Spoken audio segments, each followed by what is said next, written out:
OK, je ráno, je přibližně 6:57, já jsem se probudil před chvílí a za chvilku půjdu do školy. Dneska nebude nějak tak produktivní den, hlavně je to první daily vlog a tak.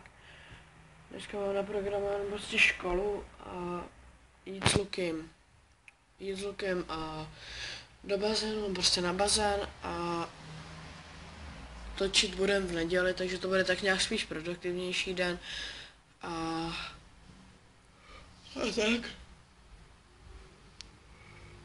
A pojedeme na školu v přírodě, tam se určitě budou vlogy a já se jdu tak nějak probrat, nasnídat a tak.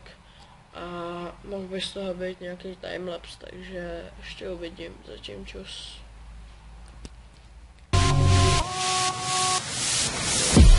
I'm fucked up, I'm black and blue, I'm built for... Ok, už jsem venku, jdu do školy a nevím, jaký to má smysl vlogovat, jakože jak jdu do školy, stejně jdu tramvají a stejně to nemá žádný smysl, takže se ozvu až už s Lukem pojedem teda na bazén.